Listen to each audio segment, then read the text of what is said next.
नमस्ते।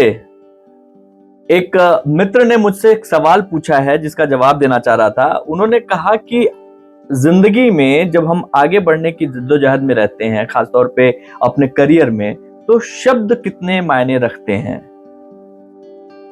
मैं उस सवाल का जवाब देना चाहता हूं क्योंकि शब्द जो है वो कितना मायने रखता है, ये सारी चीजों को समराइज करूंगा बहुत ही साइंटिफिक तरीके से। सबसे पहली चीज तो ये है कि आप कभी भी जो है कम्युनिकेशन की बात करते हैं तो उसमें तीन चीजें शामिल होती हैं। सबसे पहली आपकी बॉडी लैंग्वेज, दूसरी आपकी टोनैलिटी और तीसरे आपके शब्द यानी वर्ड्स। लेकिन सबसे बड़ा जो क्षेत्र है या सबसे बड़ा परसेंटेज है वो होता है आपकी बॉडी लैंग्वेज का। ये आता है करीब 55%। आप किस जेस्चर के साथ किसी से बात कर रहे हैं ये तय करता है कि आपकी बात वहां पर किस तरीके से ली जाएगी। दूसरी चीज होती है वो है आपकी टोनैलिटी। आपका वॉइस टोन कैसा है, ऊपर है, नीचे है, बहुत ज्यादा एग्रेसिव है, बहुत ज्यादा माइल्ड है, आप बोल पा रहे हैं लेकिन लोग समझ नहीं पा रहे हैं, टोनैलिटी। और तीसरा है आपका वर्ड। बॉडी लैंग्वेज और टोनैलिटी पे हम बाद में बात करेंगे क्योंकि दोस्त का जो कहना है, जो मित्र ने पूछा है, वो है वर्ड्स के बारे में। तो शब्द की बात करते हैं आज। सबसे पहले तो एक चीज आपको मैं क्लियर कर दूं कि शब्द जो हैं वो भोजन के कौर की तरह होते हैं दोस्त।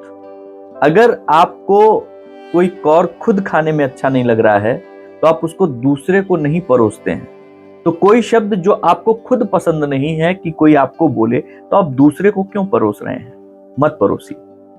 एक चीज इसमें और सामने आती है, लोग कहते हैं कि भाई मैं तो अपनी तरफ से कोशिश करता हूं सामने वाले से मॉडेस्टी के साथ बात करने के लिए, विनम्रता के साथ बात करने के लिए, लेकिन लोग हैं जो रूड होते हैं, लोग उस तरीके से बात करते हैं जिससे हम भी अपना आपा खो देते हैं। तो वो इसलिए हो पाता है क्योंकि आपको ऐसा लगता है कि सामने वाला रूड हो गया है तो मुझे उसके जवाब पर अपना जवाब देना है और उससे बेहतर देना है और इस तरीके से देना है कि सामने वाला चुप हो जाए। होता है ना।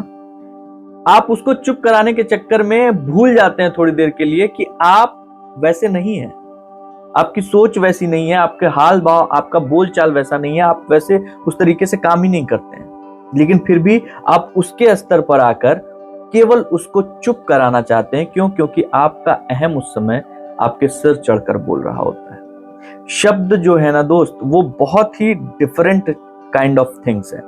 आप जो शब्द यूज करते हैं अपने बच्चों के लिए, अपने परिवार के लिए, अपने माँ बाप के लिए, अपनी पत्नी के लिए, अपने पति के लिए, वो शब्द बहुत मायने रखते हैं और बहुत ज्यादा इंप्रेशन डालते हैं।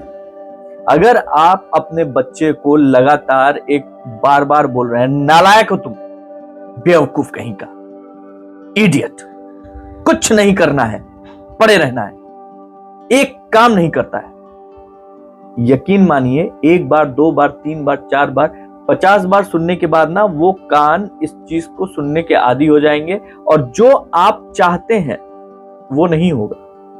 क्योंकि आप तो यही चाहते हैं कि सामने वाला व्यक्ति इन शब्दों को सुनकर उठे, ताकि अपने गुस्से में उठे, चाहे प्यार से उठे या जिद करके उठे, और वो करे जो हम चाहते हैं, काम करे, कुछ आगे बढ़े।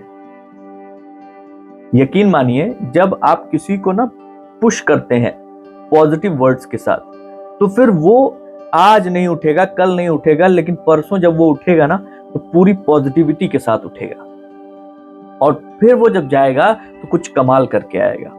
शब्दों में बहुत ताकत होती है, इसलिए शब्दों का चुनाव बहुत ही सोच समझ कर करना है। भले ही आपकी पूरी कम्युनिकेशन में, आपकी पूरी पर्सनालिटी में इसका परसेंटेज सिर्फ 7 है, लेकिन ये 7% बहुत मायने रखता है। एक पिता अपने बच्चे को हर तरीके की उसने जो है शिक्षा दी। आपने मूवी देखी होगी एनिमल। उस एनिमल मूवी में जैसे वो पिता के प्रति उसका जो प्यार था रणबीर कपूर का, ठीक वैसा ही प्यार उस बच्चे का अपने पिता के प्रति रहता है। वो सिर्फ एक चीज चाहता है, मेरे पापा मुझको जो है ना कहें कि यार बेटा कमाल कर दिया तुमने, शाबाश। और उसके लिए वो बचपन से जी तोड़ मेहनत करता है क्योंकि उसके पापा ने भी बहुत मेहनत की थी और उसके बाद वो एक मुकाम हासिल किया था। वो भी मेहनत करता है, लगातार मेहनत करता है और हर मेहनत के साथ वो निखरता जाता है। लेकिन उसको अपने पापा से वो नहीं मिला जो वो चाह रहा होता है। एक ग्रेजुएशन में उसने अपने कॉलेज को टॉप किया, और उसको लगा बस यही वो मौका है जब मेरे पापा मुझको 100% कहेंगे वाह बेटा कमाल कर दिया। और इसी सोच के साथ उसने पापा को फोन किया। पापा को फोन करके बोलता है पापा मैंने कॉलेज टॉप कर दिया है। पापा ने कहा अच्छा ठीक है चलो घर आओ। इतना कहकर फोन रख दिया। इतना सुनना उसको ये नहीं चाहिए था, उसको ये शब्द नहीं चाहिए थे, उसको कुछ और चाहिए था। उसको चाहिए था शाबाश बेटा तुमने नाम रोशन कर दिया। लेकिन पिता के मुंह से वो दो शब्द नहीं निकले और इसका परिणाम क्या हुआ पता है आपको? वो बच्चा जिसने ग्रेजुएशन टॉप किया था, वो बच्चा वहां से निकला, अपने दोस्तों के साथ गया और इतना दुखी था, डिप्रेशन में था कि वहां पब में जाकर उसने जमकर उसने ड्रिंक किया। और उसके बाद से, उस दिन के बाद से उसकी जिंदगी रिवर्स गियर में चली गई। सिर्फ एक शब्द कहना था उसके पिता को और उसकी जिंदगी कहां से कहां पहुंच जाती, लेकिन वो एक शब्द नहीं कह पाने की वजह से उस पिता ने अपने बच्चे को खो दिया। कहने का मतलब यह है मेरे दोस्त कि जब भी आप अपने शब्दों का चुनाव कीजिए तो वो सोच समझ कर कीजिए। आप ये भी तय कर लीजिए कि आप वो शब्द किसके लिए उपयोग में लाने जा रहे हैं, और जिसके लिए उपयोग में लाने जा रहे हैं अगर वाकई वो आपका बहुत ही खास, बहुत ही प्यारा है, तो उन शब्दों के साथ कुछ ऐसी चीजें रखिए जो सामने वाले को मोटिवेट करे, पुश करे। आपका ही नहीं उसका भी दिन बनेगा, और दिन बनेगा तो हफ्ते बनेंगे, हफ्ते बनेंगे तो महीने बनेंगे, महीने बन गए तो साल बन जाएंगे, और साल बन गया तो आपका जीवन कमाल बन जाएगा। बहुत शुक्रिया, फिर मिलेंगे।